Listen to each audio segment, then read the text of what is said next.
So hello everyone, welcome to the channel C S law insight. मेरा नाम है आयुष कुमार घोष और आज हम लोग बहुत ही इंपॉर्टेंट टॉपिक पर डिस्कस करने वाले हैं।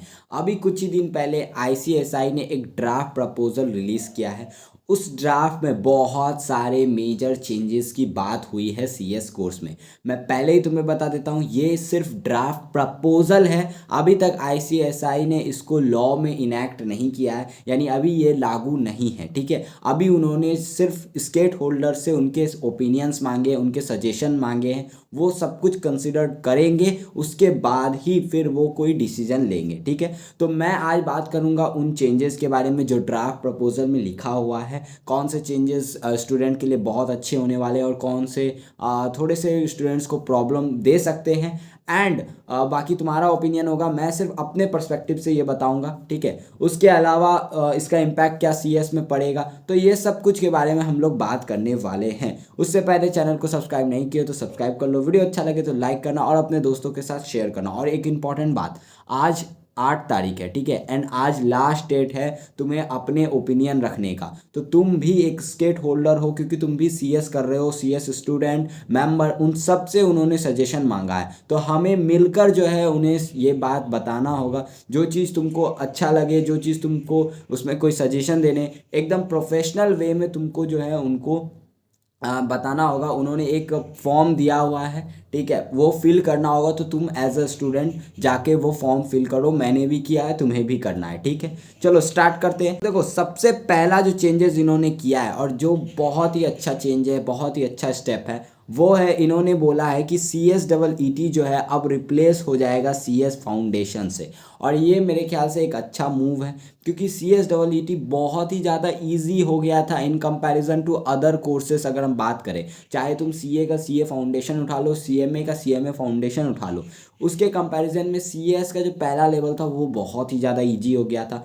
एंड तुम दूसरा लेवल जैसे ही क्लियर करके आओगे CS एग्जीक्यूटिव में, वो उतना ही ज़्यादा हार्ड है। तो यहाँ पर बहुत ज़्यादा गैप क्रिएट हो रहा था, स्टूडेंट्स प्रिपेयर थे नहीं, तो यहाँ पर अटेम्प्ट भी ज़्यादा लग रहा था और नॉलेज भी वो नहीं गेन कर पा रहे थे। तो इसलिए ये मूव बहुत ही अच्छा है मेरे तरफ से, पर्सनली मेरे को बहुत अच्छा लगा। ठीक है, अब तुम्हारा ओपिनियन हो सकता है अलग हो, सारे लोगों के ओपिनियन अलग होते। तो यहाँ पर अब CSEET रिप्लेस हो जाएगा CS फाउंडेशन के जैसा। और अब इसके भी ऑफलाइन एग्जामिनेशंस होंगे, ऑनलाइन बेस्ड एग्जामिनेशन नहीं होगा घर से जैसे तुम देते थे। या कुछ सब्जेक्ट्स हो सकते हैं ऑनलाइन हो, जैसे 2 सब्जेक्ट यहाँ पहले बात हुई थी कि ऑनलाइन होगा और 2 सब्जेक्ट ऑफलाइन होगा। तो ये अब मेरे को नहीं पता, अभी कंफर्मेशन नहीं है। ठीक है, और कुछ पेपर सब्जेक्टिव भी कर दिए गए हैं और सब्जेक्ट्स भी चेंज हो गए हैं। ठीक है, अकाउंट्स वगैरह भी इंट्रोड्यूस किया गया है CS फाउंडेशन में। तो यानी एक तरह से CA फाउंडेशन जैसा इन्होंने CS फाउंडेशन को क्रिएट किया है, जो कि मेरे ख्याल से अच्छा मूव है। ठीक है, दूसरा इन्होंने जो चेंज किया है, जो पर्सनली मेरे को सबसे ज़्यादा कंसर्निंग लगा, वो उन्होंने उस प्रपोज ड्राफ्ट में क्या लिखा है। उन्होंने बोला है कि सेंट्रलाइज क्लासेस वो प्रोवाइड करेंगे for CS executive, CS foundation as well as CS professional. यानी तीनों लेवल के लिए वो ऑनलाइन क्लासेस या फिजिकल क्लासेस प्रोवाइड करेंगे, और प्रोवाइड आईसीएसआई ही करेगा। यानी आईसीएसआई अपने चैप्टर पे या ऑनलाइन के मोड के थ्रू वहाँ पर तुम्हें पढ़ाएगा। अब ये चीज़ मेरे को इसलिए कंसर्निंग लगा क्योंकि इन्होंने मैंडेटरी कर दिया। क्लासेस तो अभी भी चल रहे हैं, तुम अगर चाहो तो CS के क्लासेस ले सकते हो, आईसीएसआई प्रोवाइड करता है। बट अब इन्होंने बोला है कि ये जो सेंट्रलाइज क्लासेस है ये मैंडेटरी है, ये हर स्टूडेंट्स को, चाहे तुम CSEET अब बाद में चेंज होकर CS फाउंडेशन लेवल पे आ जाओ, या फिर तुम CS एग्जीक्यूटिव पे लेवल पे हो, या तुम CS प्रोफेशनल लेवल पे हो, तुम्हें ये क्लासेस करने होंगे। और अगर तुम ये क्लासेस नहीं करोगे तो फिर तुमको एग्ज़ाम में ऑब्वियस सा बात है क्लियर नहीं होगा। 3 महीने का तुमको मैंडेटरी ये क्लास करने का बात किया जा रहा है अभी।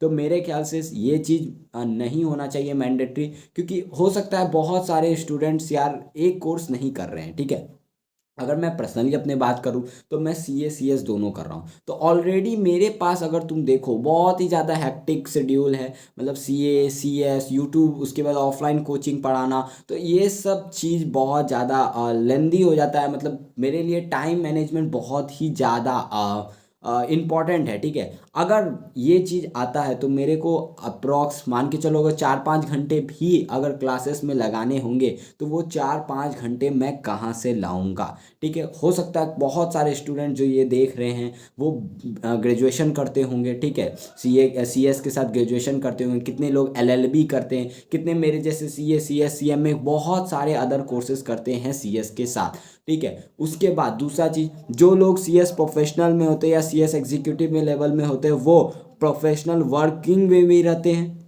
वो कमाते भी हैं, ठीक है। कुछ लोग ट्रेनिंग में रहते हैं, कुछ लोग अपना काम करते हैं, तो एक तरह से बर्डन क्रिएट करना हो गया, ठीक है। वो कैसे अटेंड करेंगे, ऑब्वियस सा बात है, वो काम करेंगे 9 घंटे, फिर 3 घंटे की सेल्फ स्टडी, क्योंकि आप बोल रहे हैं क्लास प्रोवाइड करेंगे, ठीक है, मैं मान रहा हूँ कि आप क्लास प्रोवाइड करना चाहते हैं, बट अगर आप क्लास प्रोवाइड करेंगे, सिर्फ क्लासेस करने से कोई स्टूडेंट पास नहीं हो सकता। जब तक कि वो सेल्फ स्टडी ना बनाए, self notes short notes prepare ना करे, तो वो सिर्फ सेल्फ स्टडी से पास नहीं हो सकता, सिर्फ क्लासेस से पास नहीं हो सकता। सेल्फ स्टडी रिक्वायरमेंट है। अब वो सेल्फ स्टडी कब करेगा, जब 4-5 घंटे क्लासेस में लग जाएंगे, एंड उसके बाद फिर वो वर्किंग में है तो वर्किंग करेगा, या अदर कोर्सेज कर रहा है उसको भी टाइम देगा, तो ये बहुत ज़्यादा हैक्टिक बर्डन क्रिएट कर देगा स्टूडेंट्स के ऊपर, ठीक है। दूसरा जो और मेरे को एक चीज़ कंसर्निंग लगा कि अब प्राइस भी इंक्रीज़ होने वाला है, क्योंकि आप ऑब्वियस सा बात है, फ्री ऑफ कॉस्ट तो क्लासेस के प्राइस नहीं ऐड होंगे ना, तो उनके अलग से आपको प्राइसेस चार्ज करने होंगे,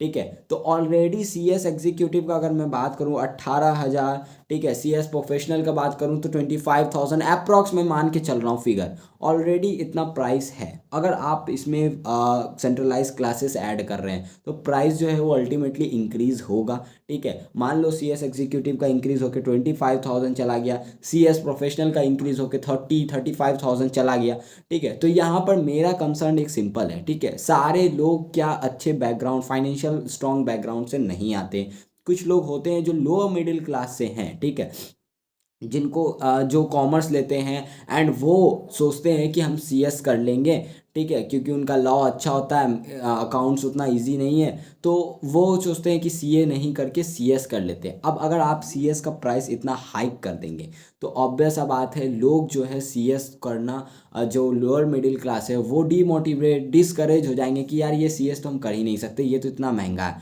ऊपर से अगर आपका प्राइस अप्रॉक्स 30-35,000 पहुंच गया तो लोग CS की जगह शिफ्ट हो जाएंगे दूसरे फॉरेन कोर्सेज पे, क्योंकि उनके भी रजिस्ट्रेशन कॉस्ट तो इतने ही है।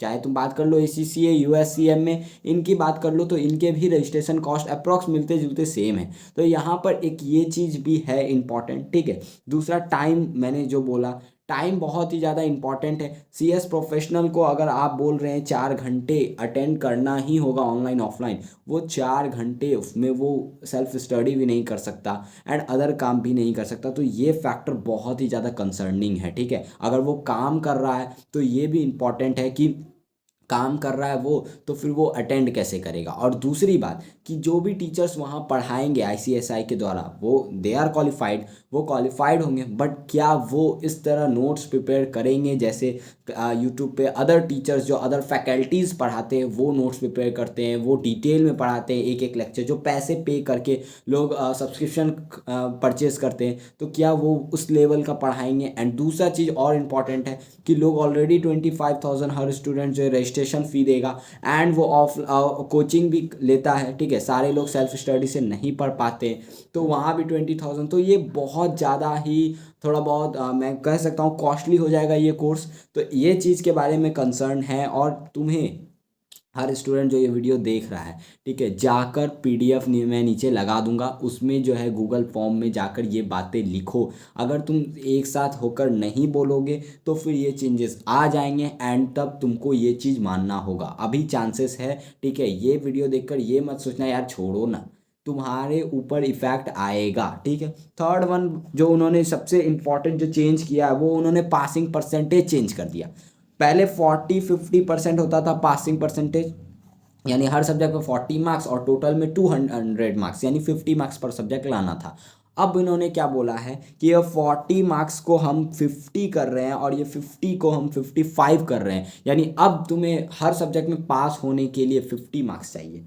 और ओवरऑल एग्रीगेट में 220 चाहिए, यानी 55 मार्क्स पर सब्जेक्ट चाहिए। तो ये भी मेरे को लगा कि यार क्यों इसको क्यों चेंज करना, जब अगर तुम देखो CA CM में आज तक यही स्टैंडर्ड रूल चले आ रहा है 40-50 का। तो जब वो नहीं चेंज कर रहे हैं तो ICSI को ऐसा क्या नीड हो गया है कि ये 50-55 उनको चेंज करना पड़ रहा है। एक स्टैंडर्ड रूल है यार, और अच्छा भी रूल है 40-50 का। ऑलरेडी होता है CS एग्जीक्यूटिव में बहुत सारे स्टूडेंट जो हैं सारे पेपर आपके स्ट्रांग नहीं होते हैं। तो उस केस में अगर आपके सारे पेपर स्ट्रांग नहीं है तो अगर कोई वीक पेपर है उसमें 50 मार्क्स स्कोर करना, 55 मार्क्स स्कोर करना इज़न्ट ईजी। इतना भी इजी नहीं होगा स्टूडेंट्स के लिए, और भी ज़्यादा जो है फेल होने के चांसेस बढ़ जाएंगे। फोर्थ उन्होंने क्या किया, उन्होंने बोला कि 70% का ही एग्ज़ाम होगा, यानी 70 मार्क्स का एग्जामिनेशन होगा रिटर्न, और 30 मार्क्स जो है वो क्लास में प्रोवाइड किए जाएंगे। जो जैसे स्कूल में हुआ करते थे, 20 मार्क्स स्कूल देता था, 80 मार्क्स का पेपर होता था। इसमें भी मेरे को एक चीज़ पसंद नहीं आया कि वो जो 30 नंबर है उस 30 नंबर में टेकन फॉर ग्रांटेड ले लेंगे कि यार ये 30 में तो 20 मिल ही जाएगा, जैसे हम स्कूल में लिया करते थे। ठीक है, तो उसके बाद ये भी चीज़ अच्छा नहीं है। कोर्स में प्रोफेशनलिज्म है भाई, थोड़ा सा 70-30 ये मेरे को समझ नहीं आया। अच्छा खासा 100 नंबर का पेपर होता है, मस्त एकदम 100 नंबर का देकर बैठो। ठीक है, जैसे CA CM में भी तो ये 100 नंबर का होता है, ये 70-30 ये तो एक तरह से स्कूल वाला सिस्टम हो गया। ठीक है, फिफ्थ वन उन्होंने एक जो चीज़ बोली वो उन्होंने बोली कि ट्रेनिंग वो लोग चेंज कर रहे हैं, ट्रेनिंग का ड्यूरेशन 12 महीने 15 महीने। तो ठीक है, वो चलो ठीक है, ट्रेनिंग का ड्यूरेशन 12 महीने 15 महीने वो बिल्कुल सही है। ठीक है, उन्हें अगर उन्हें चेंज करना है तो चेंज कर सकते हैं। प्रोफेशनल के बाद तुम करने जाओगे तो 12 या 15 महीने का ट्रेनिंग होगा, और एग्जीक्यूटिव के बाद जाओगे तो 21 महीने का ट्रेनिंग होगा। वो वैलिड है, जस्टिफेबल है। उसके बाद एक पॉइंट जो उन्होंने बात नहीं किया, जो मैं बात करना चाहूँगा पर्सनली, ठीक है, कि वो गैप नहीं देते एग्ज़ाम में। अगर कोई इंसान दोनों मॉड्यूल दे रहा है CS एग्जीक्यूटिव में, तो भाई उनके पास तो टाइम ही नहीं है। वो एक देकर आए, दूसरा एग्ज़ाम लगातार, तीसरा दे के आए, चौथा। CA CM में इनमें गैप मिलता है। ठीक है, इनमें गैप मिलता है, बट यहाँ कोई गैप ही नहीं है। तो ये चीज़ के बारे में ICSI को सोचना चाहिए कि भाई गैप दे दो। ठीक है, तो ये सारे पॉइंट्स थे। उसके अलावा और भी बहुत सारे चेंजेस हैं, तो वो सब तुम पढ़ सकते हो, मैं PDF नीचे लगा दूंगा। मैंने अपने पर्सपेक्टिव से बता दिया कि क्या क्या मेरे को सही लगा और क्या क्या नहीं लगा। बाकी सबका ओपिनियन अपना अपना होता है, लेकिन तुम्हें ये चीज़ नीचे लिखना होगा, क्योंकि अभी नहीं लिखोगे तो ये अगर लॉ बन के आ गया तब तो तुम्हें ये बात मानना पड़ेगा। अब देखो CS का इम्पैक्ट, इस ये सब चीज़ अगर हो जाता है इन फ्यूचर मान लो, तो इसका इम्पैक्ट क्या होगा भाई। इम्पैक्ट अच्छा नहीं होने वाला है जहाँ तक मेरे को लग रहा है, क्योंकि क्लास का बर्डन होगा तो लोग जो हैं वो शिफ्ट कर लेंगे अदर कोर्सेज़ के लिए। ऊपर से प्राइस हाइक हो जाएगा तो लोग फॉरेन कोर्सेज़ ज़्यादा चूज़ करेंगे। ठीक है, उसके अलावा अगर बात करें हम लोग, ये 70-30% में हो सकता है वो 30 में फेवरेटिज्म आ जाए, 30 में सबको 25 प्रोवाइड कर दिया जाए। तो यहाँ पर भाई ईज़िली जो है स्टूडेंट बिना ज़्यादा मेहनत किए पास हो जाएंगे, एंड फिर अल्टीमेटली जो उनके पास नॉलेज नहीं होगा, कंपनी उनको हायर करेगी नहीं, तो अनएम्प्लॉयमेंट रेट बढ़ जाएगा CS का, और फिर डिक्लाइन हो जाएगा ये कोर्स ही, डिमांड ही घट जाएगा इस कोर्स का, और इनके काम शिफ्ट कर दिए जाएंगे CA CM में इनको। तो यहाँ पर ये बहुत बड़ा कंसर्न है। ठीक है, और गैप देना चाहिए, क्योंकि स्टूडेंट लगातार 7 दिन एग्ज़ाम देने में एग्जॉस्ट हो जाते हैं भाई। तो ये सारे चीज़ मेरे सजेशन थे, मैंने ऑलरेडी फॉर्म फिल कर दिया है, तुम्हें भी फॉर्म फिल करना होगा, मैं टेलीग्राम पे भी डाल देता हूँ। ठीक है, अगर तुम अभी नहीं एक साथ होगे तो फिर बाद में फ्यूचर में दिक्कत आ सकता है। तो यही था बस इस वीडियो में। बाकी तुम्हारा जो भी होगा वो तुम ICSI को लिख सकते हो। ठीक है, प्रोफेशनल वे में लिखना, एकदम अपने दिल की भड़ास मत निकालने लगना। ठीक है, बी प्रोफेशनल, CS में हो तुम। बाकी मिलते हैं नेक्स्ट वीडियो में, तब तक के लिए tata bye bye, all the best, and बस पढ़ते रहो।